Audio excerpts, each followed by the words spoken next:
So, good evening, everyone. Here we are on January the 14th. It's Sunday. I just said goodbye to most of you, and I almost forgot about this recording. And I am promising there's going to be 365 recordings this year, no matter what I have to do to make sure it's done, even if it's done at night. And I know most of you probably won't see this until later. Do I like the halo just, above my head there? So, Job. We've got to the point now where it's time for God to speak up and deal with some things. He's been silent this entire time. He's been waiting for Job to be everything that God knows he is. See, it wasn't that Job wasn't who God said he is. He failed to walk in God, who God knew him to be. God knows his heart. He knows his mind. He knows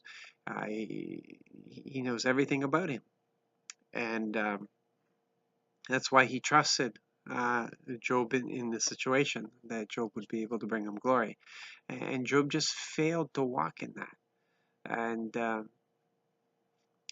again, that's a fantastic warning for us to keep in mind, that when we go through tests, it's God is not, I'll repeat what I said this morning, God is not testing us to see if we are that. He already knows we are that. He already knows we have that power and strength because he's given us that power and strength. He's testing to see whether we know it. Job didn't know it. And so when God walks in the room, everything changes. That's just the fact. Everything changes. And he enters into this discourse.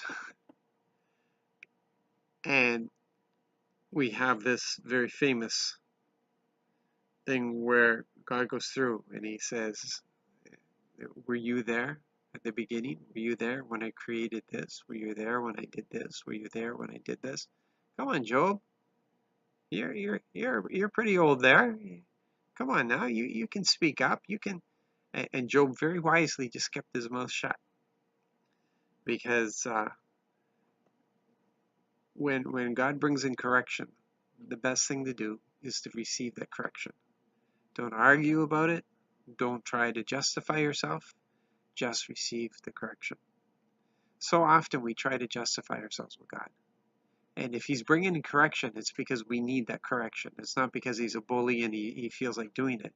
It's because we need that correction. And we need that. We should ask for that all the time. We should invite that into our lives. We just should embrace that, because then we know that we're legitimate children. Then we know he loves us. He loves us because the correction brings us to a greater place. It removes the things that are blocking us. It allows us to mature and grow, and that's our desire. Our desire is not to look good. Our desire is not to look good. Our desire is to have Father's heart. Our desire is to do His will. Our desire is to please Dad. Just like I was saying this morning, our desire is to please Dad. I don't want to take up too much of your time tonight, because you've already spent quite a bit of time with me today.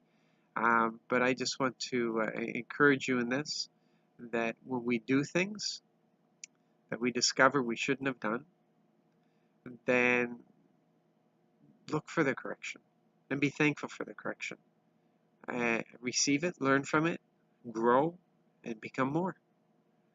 Because when God walks in the room, everything changes. Our perspective changes, our understanding changes, everything changes. And that's what we want. We want His presence. So you be blessed tonight, and I pray that there will be much blessing for your workday tomorrow, and we're going to see each other soon. God bless.